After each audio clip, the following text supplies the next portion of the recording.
Hi, everyone. So we're going to get started now. Thank you for Um, coming to the Playform webinar with our guest today, Ann Spalter. Dr. Ahmed Elgamal will be curating this conversation. And as we mentioned in the email that went out to all our Playform users, you'll be getting extra additional credits on Playform for attending this webinar. So we captured all your information when you registered. So let's get started.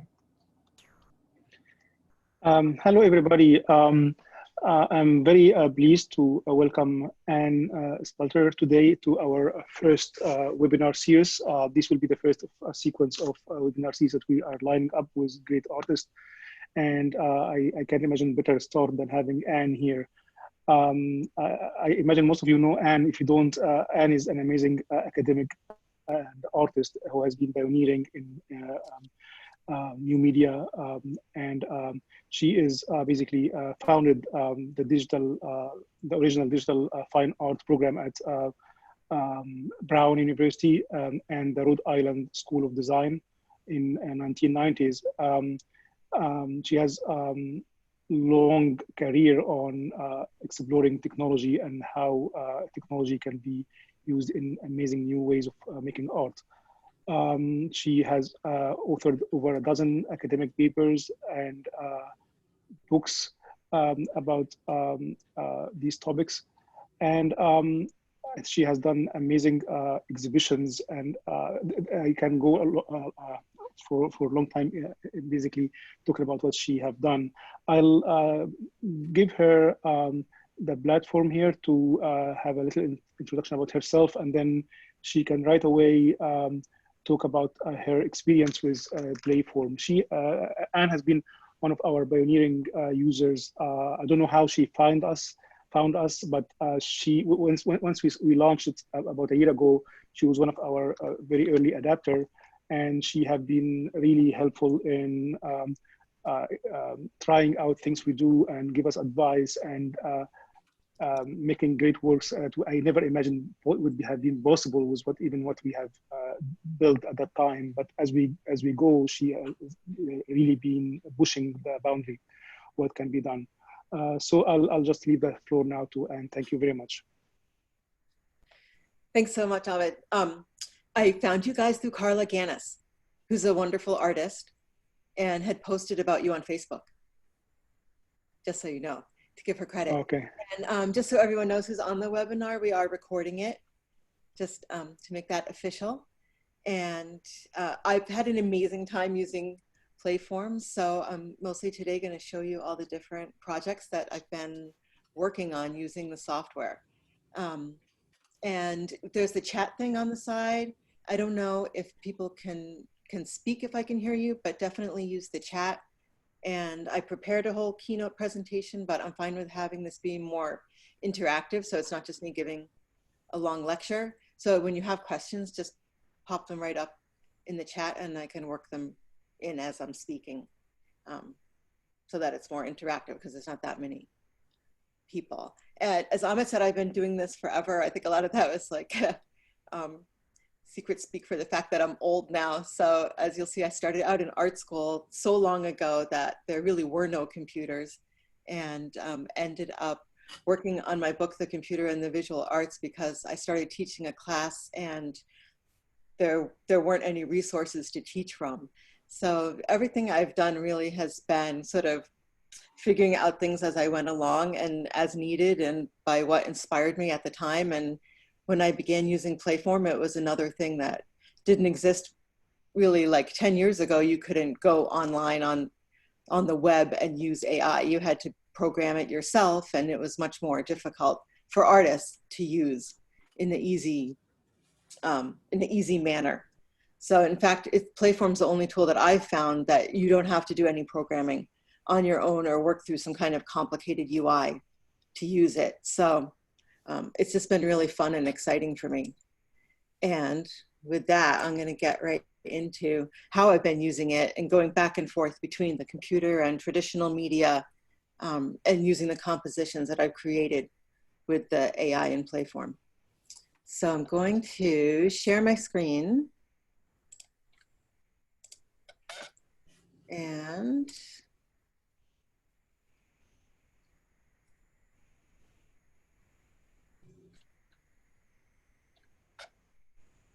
all right, can everyone see the first slide? Trying to see if I can see my presentation and the chat at the same time. No, we still see your camera feed.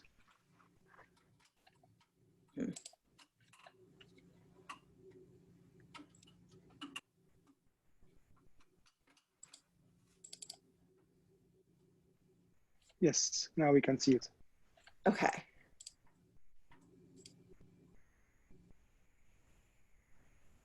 All right. I think I have to just show Keynote if I'm sharing. Do you see? Do you see me and the screen? Yes, yes, yes. Okay. We All right, great. And you see just the presentation slide or the whole thing? We see the current the current slide and next slide view. Correct. We're seeing the speakers slides. Yeah. Yeah. So I really want you to see the other screen.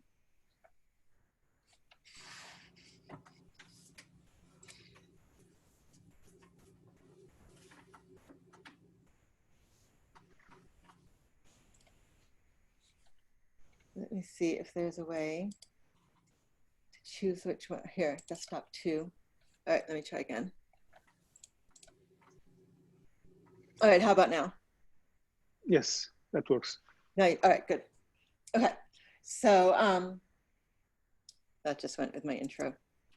I began using, I don't even know how long ago it was now that I started using Playform, but like at least 6 months. No, actually more than a year. A year? More than a year. Yeah, more than a year. Wow. All right. So, you know, I started experimenting and putting in different image sets. And I can't see the chat anymore, but I don't know how many people on there have used, maybe you guys can answer the chat, you know, as if people answer questions. But I'm wondering if anyone who's on there is actually actively using Playform right now. And if so, how you're getting image sets, because that was one of the first challenges that I had. You know, some were provided as suggestions, and there are some image sets that everyone seems to use, like the one of flowers that are around, but it's actually much harder to find good image sets than one would think at first. And it's hard to create them oneself. So as an artist, you know, obviously the imagery is super important to me. And I began to make my own image sets and ended up really only using a few. This is just from my desktop, and you can see there's about a dozen. And of those, I probably only use about 8 image sets over and over again in different combinations. And one of the first ones I did that worked really well, and let's see if I move this, can you all see? Now, okay, I'm on this thing. Circles to web planes. So this had input set. You can see it's pretty simple, of my previous artwork. And these images I took out of my own Instagram feed. And I used only circular versions of my artwork. And I use circles a lot, so that was pretty easy to find. And then the influence set was airplanes. And I got that image set just by doing Google image searches and downloading a bunch of images of airplanes. And I did play around with it a bunch. And I think after a while, you begin to sort of think like a computer when you're developing these image sets. So you realize that even though as a person, you can look at a picture of an airplane with someone standing in front of it and you just see an airplane, the computer sees something completely different. And you start to be able to develop image sets that work well for the computer, that show, for instance, airplanes from similar points of view without people in front of them, you know, aren't obscured by different things and have similar compositions so that they're very coherent as an image set. And if you're trying out different things, you soon find out that if the images are a bunch of airplanes up in the air or down on the ground or from different points of view, they really don't register as a coherent form for the computer in terms of its image recognition. So this image set worked really well for me, and I began to get these really crazy results. And you can see I went through 250 iterations, which is a bunch and took a while. And they started out just looking circular like the artwork. But then very soon they began to make these really weird shapes. And at the same time, I was reading work by Carl Jung. He wrote a book on flying saucers and things seen in the sky. So it's a whole treatise on UFOs. And it just meshed really well with the strange compositions that were emerging from this set of imagery. And it began to make these things that looked, some of them looked like plane crashes and some of them looked like UFOs. And Jung said that people saw UFOs because they wanted something beautiful to come down from the sky and save them from troubled times. So little did I know what troubled times we were about to embark on, but my work has always dealt with kind of Armageddon type imagery. So I didn't want to actually see the Armageddon that we've entered into, but I was prepared for it artistically. So some of the things looked like crashes or things merging together, and then others of them looked sort of like spaceships. And I just, went through, and each iteration, they just kept changing and becoming really interesting. And then you'll see as you work through them, after a while, you reach a point where you realize you don't need to do any more iterations because they all start to look the same, or it kind of starts to fall apart. So at around 250, I felt like I wasn't getting anything better from, it began to look more like the airplanes. So as you might know, it's trying to make images that look like members of the second set of images. So I think if I continued long enough, I would get things that just looked like airplanes, and that would, I guess, be a success of the algorithm, but not really a success aesthetically for me as an artist. I was more interested in the things that happened in the middle than when it was successfully making new airplane images. So I began to work with those compositions. And oh, I just want to show some also that didn't work out, because that one fascinated me. And I was like, great, everything I put in here is going to create wonderful compositions and I'll never run out of things to work from. But some things you put in and you just get like a bunch of mush. So for instance, in this one, I put in some images from a video I made, an abstract color video that was different rectangular color blocks, and ending up with the images of my artwork. And I thought somehow it would restructure the artwork and create something interesting. But as you saw, it just created a lot of like weird sort of visual stutters. And then also a lot of them begin to look the same. So sometimes you end up with ones where it just collapses into making the same image over and over again and doesn't work out. So after a while, you definitely get a feel for it, but sometimes it's just very hard to predict. And sometimes you get things that are interesting. This was interesting for me intellectually, although not of use for my artwork. I felt like I found a way to make new Hans Hofmanns, and I really love Hans Hofmann as an artist. So this, I put in images of his paintings. So these are original Hans Hofmanns, and started out with these circular things of my artwork. I thought I was going to get something circular looking, didn't make anything circular at all. But it really made like new Hans Hofmann paintings. So that wasn't kind of up my alley in terms of my artwork, but I felt like there was some potential there for someone who wanted to make some more Hans Hofmann work.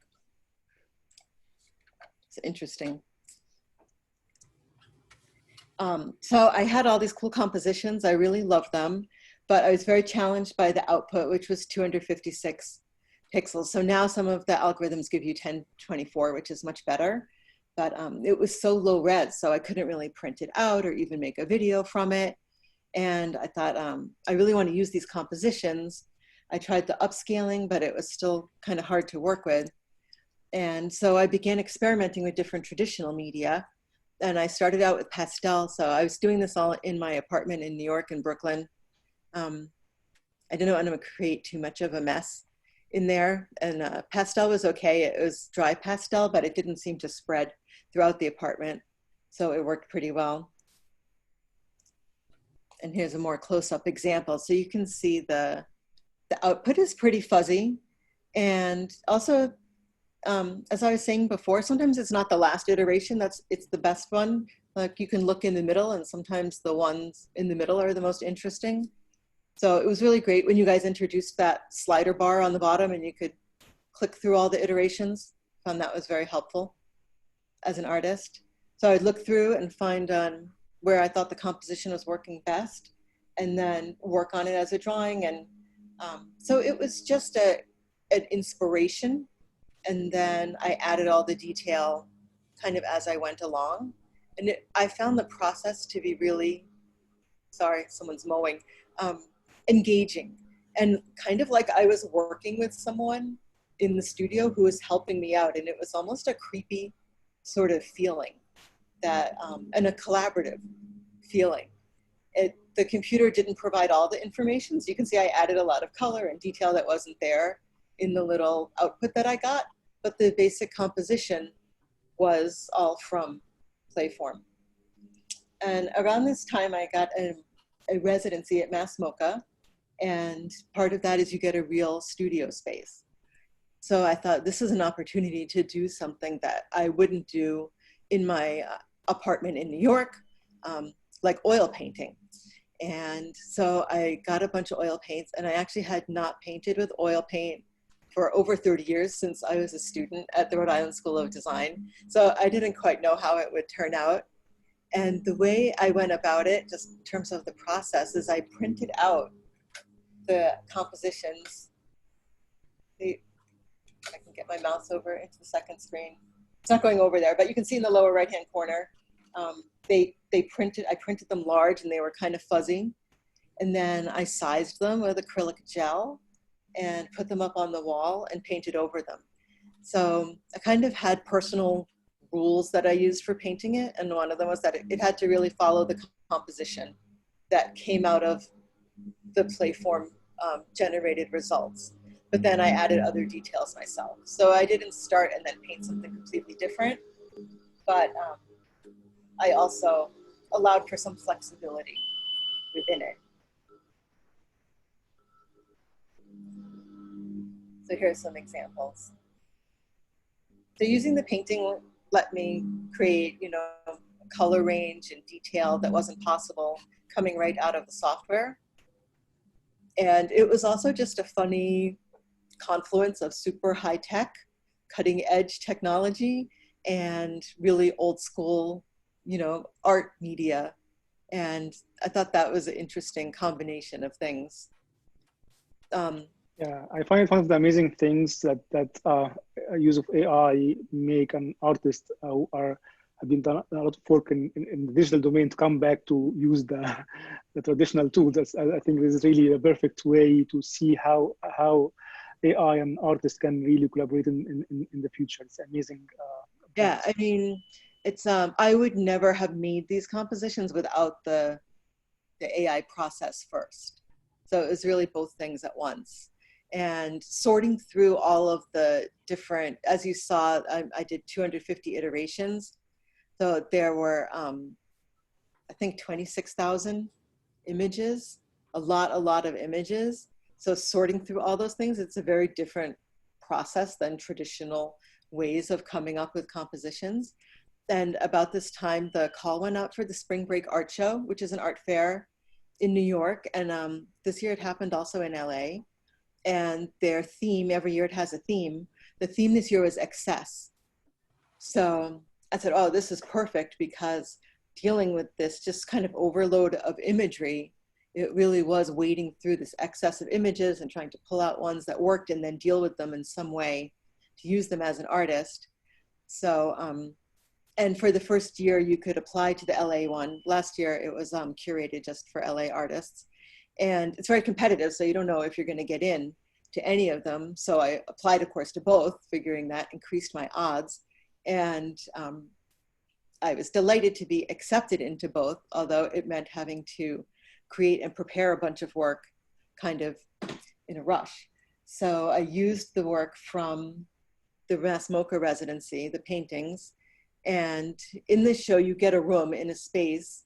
you often don't find out until a few weeks before the show opens where it's going to be held or what your space will look like. And then you come in and have to create an environment. So I worked with my studio manager, Phil Shaw, who I think is on this, and we made a grid that kind of represents the computational space of the computer, which was a nod to the process by which the compositions were made. And we actually drew this grid by hand. We painted the walls gray and drew it by hand with chalk. And that was also like a trip back to art school, because I started drawing the perspective completely wrong, and we had to erase half the wall and kind of go back and figure out how to draw everything in the right perspective to make it look like a 3D space. But I was really happy with the way it came out. It kind of looked like the holodeck to me, and I think gave the feeling of something happening in a modern 3D space, but then having the oil paintings on it. And we created a book of all the little images, which I'll show. It comes up in a slide after the LA part. So we actually found out, we got into the LA show before we found out about the New York one. And we found out very late. So we proposed for LA an inflatable based on one of the compositions from that very first one that worked out well for me, of the planes and the circles. So it made this weird shape that I called a sky engine. And I had done a pastel drawing based on it. And in terms of excess, we thought you could have an excess of images and make a whole bunch of little paintings. And another response would be to make one enormous object. So I thought it'd be really cool to make a huge inflatable based on this form.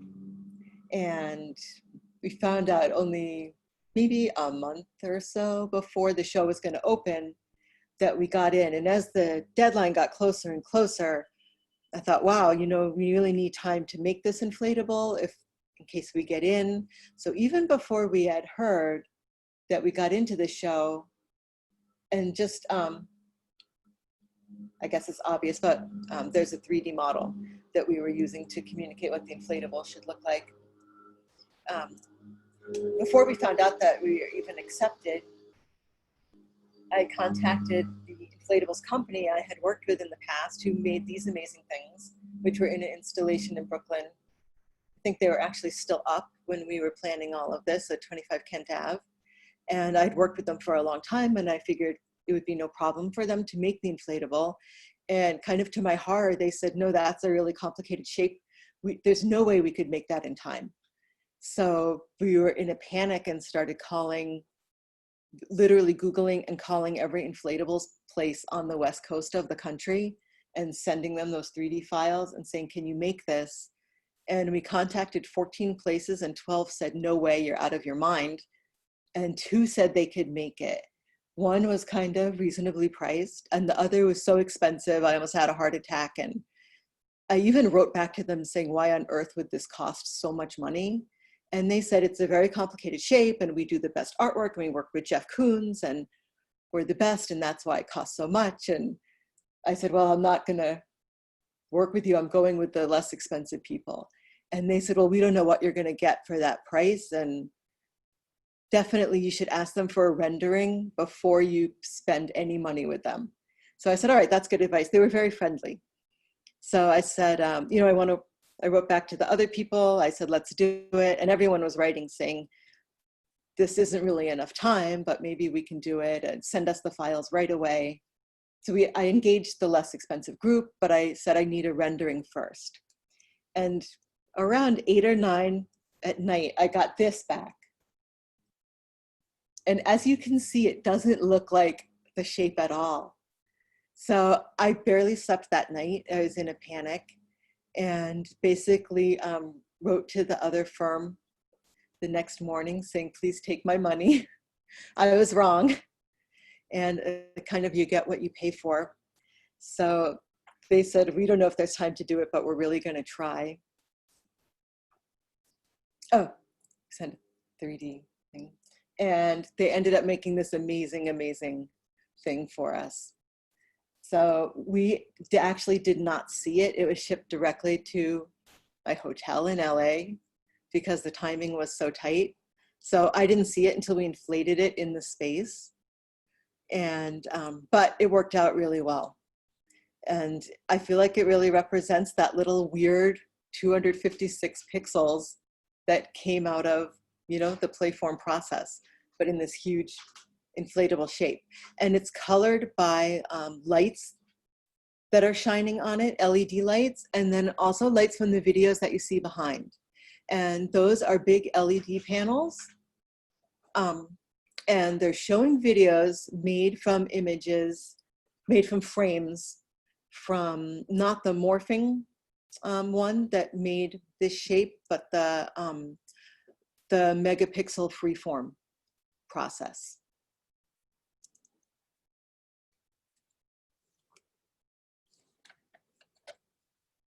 So just to show some of those. So that's amazing. Yeah, we wish that was in New York, so we could have seen it. Well, I hope to show it again. And I actually have created another inflatable that is supposed to be in a show in Boston, a solo show that was supposed to open in April. And now it's supposed to be in the fall, although I'm trying to get it delayed again because, you know, everything's crazy now in the country. It's hard to have anyone go actually see a show anymore. But there's another inflatable based on another shape that's in a box that I haven't even seen it blown up. But I really liked the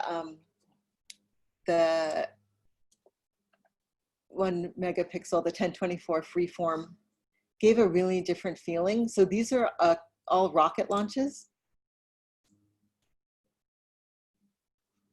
Load in. And they're just all like wavy and smooth. A much higher res, they don't look all pixelated.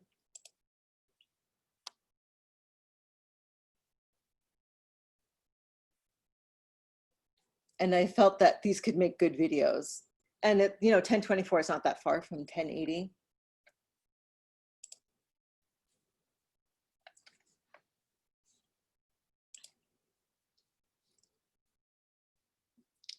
So, and in fact, the LED screens turned out to be only 576 pixels square, which seems like nothing, but actually looked terrific. They were very bright, and just the nature of these videos, it really worked well together. And I'm gonna try to open up the After Effects project so you can see it. I have it loaded in here.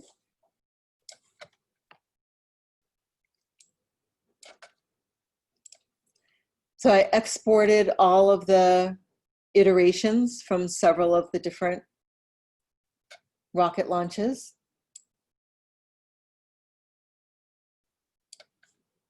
You can see it without the adjustment layer. So this is just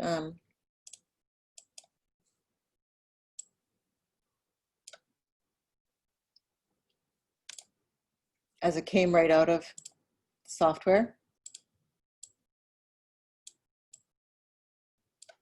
They look really beautiful, just kind of as they are. They're really beautiful. And mostly I denoised them a little bit and did some color grading to them. There's really not that much processing that's done to them at all.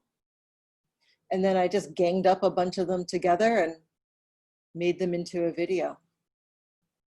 So it went pretty smoothly. And I see that now you have a video on the site that I haven't used yet. So I don't know if it's doing something similar to make videos.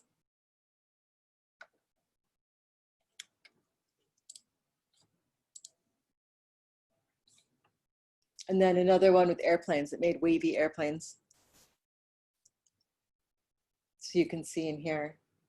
So I don't know if we need to see all the After Effects projects, but you can see some of the effects. So, you know, I put on some different coloring effects, denoising, added some color with this spectralicious thing. Nothing too crazy, really. So a lot of it just came right out of Playform. And then it was just tweaked in After Effects and just taking all the frames from different iterations.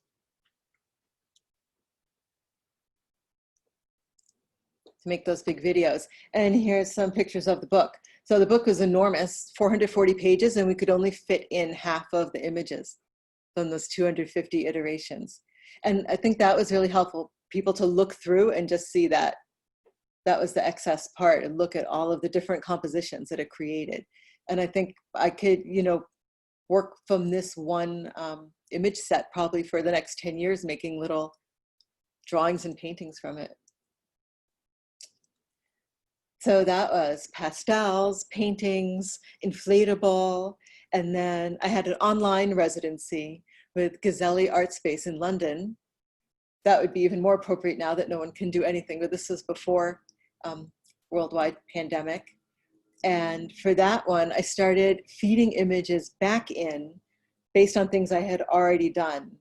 So I think it's also interesting, you can do kind of iterative things with the Playform image set. So I had already used images of my own artwork. And then for this one, I took the images of the paintings that I had made based on the image sets and put those in as an image set and combined it with images of highways and images of boats and images of airplanes. So you can see some of the, so on the bottom right, all right, so here's the whole sequence. So the input set was ships and highways. And then I took the result of that set as an input set. And the influence set was the oil paintings that I had made from before. And those created the things that you see in the upper left. And I thought those were really cool. It made sort of ships that were part of the landscape and airplanes that were part of the landscape. And it created this kind of hallucinatory, surrealistic highway, cloud, airplanescapes, like the one that's blown up here. So it looks like a highway, but then the mountain sort of has an airplane in it. And again, I thought these are compositions that I really love. I would have been excited to make them, but I wouldn't probably have made them. And I kind of felt like they were things you would see in a dream. So I kind of feel like with the AI, it's sort of like the computer's having its own sort of unconscious dreaming process that's helping me in my artwork. And then with these, I use the iPad and the Apple Pencil, which is just I really love the Apple Pencil. It's actually very fun to draw with. So it's kind of traditional in that it was drawing with the hand, but it was also technology. So I think just another way that you can use these things. And I could import the image directly in the back of the drawing and draw over it. So I made a whole bunch of iPad drawings. And you can see those all on the Gazzelli.io website. And then recently there was the CADAP Art Fair, which was a virtual art fair. And in that I showed a whole series of videos, which were based on Playform output. And the first series were these quarantine ships, sort of ships lost at sea during this time of quarantine. And in fact, there are these cruise ships that are out at sea and they can't dock anywhere, but they can't take passengers and they're just floating out at sea in big groups. And then occasionally they come into port to get provisions and things. And then they go back out at sea. And that seemed kind of emblematic of our times. And I just really love cruise ship imagery and have used it before in my work. As you could see, I had these images of ships already. So just to show you some of these videos, we don't have to watch the whole thing, but to give an idea of how it came out.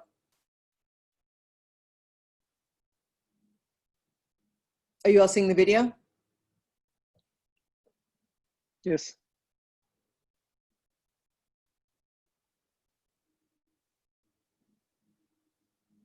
So it's freeform ships.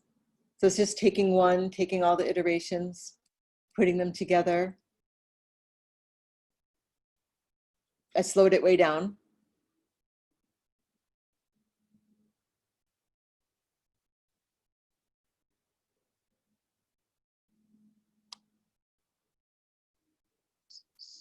So a comment on the chat that the colors are so amazing here. So that drive me to question, how did you control the colors? Is it Great as a post-processing or as part of the inspiration? You put some color it images. also came from Playform in a kind of unexpected way. So we can go back and see the other one after. Just as a note, I also made a GIF that I think will play directly here. Yes. That was in a show, a net art show that got written about in the New York Times and the New Yorker, that's based on that same process. But with both of these ship videos, so you see the iterations of the freeform ship, and you can see it's not as colorful. So at the same time that I was working on these ship videos, I was making videos that were just based on squares of color, but also in Playform. And that's what you see in the middle. And what I did was, so you see the ships kind of in between the two After Effects screen grabs. I took the video of the ships and keyed out the background and had the color video behind it. So it was two different sets of Playform things combined together. So AI was choosing the colors and making the compositions. It wasn't in the same process, but it was the two things together. And I can show the After Effects project if you want, but it's just, you know, using keying out. That's amazing. Yeah. So I think you got the idea. It's amazing. I just showed briefly how it worked with this one.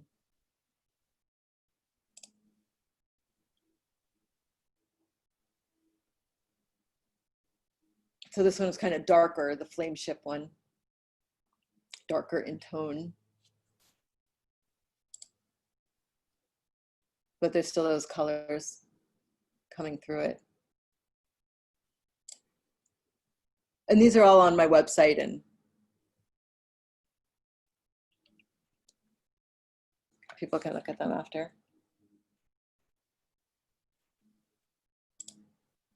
Absolutely stunning. Thanks. Yeah, the first one's going to be in Ars Electronica in Linz coming up. And then another way of using these, the whole Black Lives Matters thing erupted, and I thought, you know, as an artist, what can I do to contribute aside from, you know, reposting memes and things like that? And it seemed like really, you know, I don't have any particular insight into this problem, but, you know, money always helps. So I thought the best thing I can do is really some sort of fundraising. And I created a series of prints. So these were editions of 5. And they were based literally on frames from the video. And I just posted about it on Instagram and Facebook, and they sold out within a week. And I was able to give almost $1,000 to people chose different, you know, organizations to give money to. And I printed those on a big Epson printer. So they're archival prints, and the colors came out really well. They really look like the video. So these are photos of the actual prints. And also at CADF, I showed pastel drawings again. And these were done on black paper. So I kind of wanted that ghostly ship feeling. And I used a lot of white chalk and white pastel to try to give that feeling of these ghost ships out at sea. These are the color videos. As you can see, I just input kind of squares of colors that I liked. And some other, yeah, I did gradients. And then one set I did patterns, and some I fed back in the results of the output as color sets in the input. And began to get all these, I thought, really interesting color things that, again, I wouldn't have made on my own, but I really liked. And I brought them into After Effects and did some kaleidoscopic things with them. I made a whole bunch of videos that you see, this little screen grabs on the bottom left corner there. And then 2 of them I began to work on. I thought it would be really great to have sound with them because they're kind of abstract landscapes. And I collaborated with an amazing musician, the Josh Craig, whose work you can see on Instagram, and he posts his music as well as images. He does video as well. And he has a really cool process where he takes video and makes sound actually based on the colors in the video. So what you hear is what you see, and what you see is what you hear. And he took clips from the videos I was posting and made amazing musical compositions and sent them back to me. And then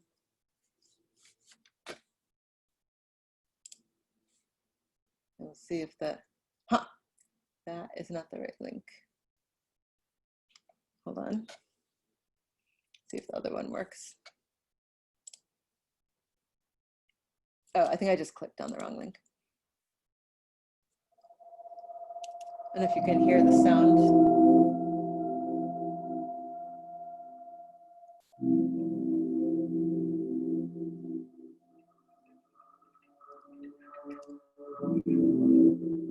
But I put them together with his sound, and then I thought it would be really nice if the imagery and the sound were more even tightly combined. So I used a plugin where you can link different attributes of the video to different parts of the sound spectrum. So I linked the saturation, I think, to the, the bass part of the spectrum. And brightness to other parts. You can link a lot of different things together.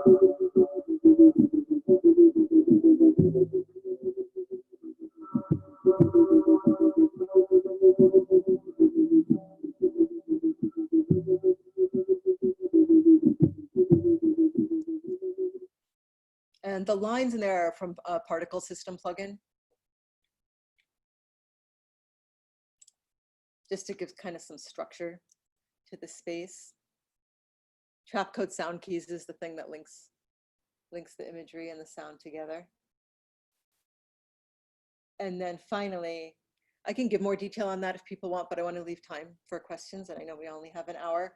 I played around also with sketch to image, which I really liked, and I've used some AI things online with style transfer, which you have a photo and it makes it look like a Van Gogh painting or things like that, and those are fun, but I've never felt like I could really make use of them as an artist. But I thought sketch to image is really cool and could be useful to artists in their work. And I think, experiment with it and you figure out just making these really simple line drawings, you get really beautiful results. I found the realism one worked best for me, and I put in my own images, but that didn't work as well as the preset ones. I don't know why exactly, but I thought that was really fun. And you get the results back right away, so that's also very, instant gratification. So that's my whirlwind tour of using Playform. And let me stop screen sharing. You can keep the screen sharing, maybe. I think it can be handy. Okay, to answer questions. I can't see the chat, though, but you could tell me questions and then I can answer. Definitely. I have a couple of questions in the chat here, but anybody in the audience, feel free to jump in and unmute yourself, or let me know if you cannot unmute yourself and ask questions directly. Let me just go. A question from Luke. Did you ever consider digital fabrication techniques like 3D printing or sculpture usage of screen to present the imagery? That question came up before the inflatable, but do you have more elaboration on this topic? I haven't, but that's a really great idea. I'm considering it now that Luke has suggested it. So going back to this inflatable, how did you convert from the image to 3D model? I worked actually with a RISD student who made it in Blender. So we just went back and forth, based on my drawing in a kind of iterative way until I felt like it represented the shape that was in my mind. And then it has to be interpreted by the producers of the inflatable as well. Okay. A question from Marianne. You mentioned this hallucinatory effect or dreamlike quality of the images several times. was that ever a part of your work before using Playform, or do you think it comes from using Playform, the Playform system? I think there's a kind of surrealistic element to my work, but again, just those specific compositions I wouldn't have been able to make without this strange way of, creating imagery. And it's always like very exciting to see the compositions. It's like having some kind of, like brilliant friend helping you out. And you're like, yes, like thanks, like that was a really great idea. Great. Before I ask my it's question, like another person's there. It's kind of freaky. Amazing. Any other questions from the audience? I have a bunch of questions, but I want to hear the audience first. All right, so let me have a question. For this chip and also the rocket chip, series, rocket launch series, I see that you have used the wavy freeform. Actually, I don't see much of our users using wavy freeform at all, and to the point that we think of stopping it. How did you find that, and do you think it's useful for artists? I found it very useful, and I did that one with the rocket ships, and then one where the input set was rocket ships and lighthouses together. And I liked the way it combined them really seamlessly together. So I guess I tend to just use the new things that you guys put out as I see them. I experiment with them. I also liked the way it made something that was not pixelated looking. So I thought it looked great for a video. There was very smooth transition between frames. I could put it right into After Effects and it looked really fantastic. Yeah. Another question I have regarding the sketch to image, how do you see it can be more useful for an artist? Like what more control you would like to have to make it more useful for an artist? As with everything, having higher resolution would help. So if the end product, I could have printed that out, that would be amazing. Even though having the low resolution, spurred me to do all these other things that then I was really excited to have done. But it would be great to have the option of higher resolution. And then when I put in my own work, it didn't come out looking as good. So I don't know if the preset ones have maybe more examples to work from or are different in their programming in some way. But it just didn't seem to work as well when I put in an image. Mm-hmm. Yeah, it depends on how far these images stylistically from what the AI model have seen before. If it's something totally different, it can be a little bit challenging. But we're definitely working on a newer version of sketch to image that will be more superior to what we have. It only seemed to work well with very simple line drawings. So if I tried to do shading or other types of drawing, and I don't know if that's really good or bad, but it seemed limited to that type of drawing. But that may be its nature, I don't know. All right. In terms of when you start, I know that you have been experimenting with things as we put them in Playform, but when you start with a new project now, do you have a clear suggestion on which process you would choose, and what is the mental process of choosing a process coming from your concept to execute it in Playform? Whether it's freeform, creative morph, or whatever, how you manage converting a concept in your head to a process or multiple processes? I think the biggest difference is between the ones that use 2 image sets versus just 1. So if it's something where I'm trying to combine sort of the structure of one thing with the colors and feel of another, then I would use a 2 image set one. I guess I'm partial to ones with the 1024 output. So I feel like it's easier to use the results. Okay, I have another question, actually 2 questions. What about adding filter options, example, monochromatic, green, black, white, charcoal, then the AI images all present with the filters. I think that's more of a suggestion. Question, in terms of your creative process, what are the biggest challenges of working with such a new technology? The most rewarding? Yeah, I think it's just, you never know what you're going to get, which is both, you know, exciting and fun, and also at times frustrating. So sometimes I think, oh, now I completely understand how this works, and I'm going to put in these image sets, and I know I'm going to get something great, and then it's just a bunch of mush. And I'm like, oh, you know, and then other times I put in things that I really have no idea what's going to happen, and maybe I get something really wonderful. So it's the unpredictability of the outcome. I keep thinking, oh, now I understand it, but it's very hard to predict.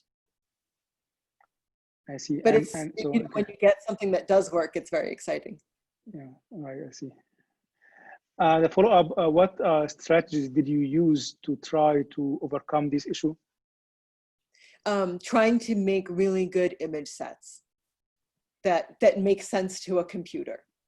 You know, sort of Right. like I was discussing with the airplanes. So if you have an image of something, but it has a frame around it, you know, in our minds, we just edit out the frame. But for the computer, that frame's a whole part of the image. So trying to understand how the computer is processing the images and account for that in the image sets. And even having the same type of image, but it's day and night. If the coloring or contrast is so different, that can also influence it. Yes, yes. Just trying to have really coherent, well-curated image sets really helps a lot. Yeah, consistency and coherence in the image set is really helpful. Yeah. Definitely.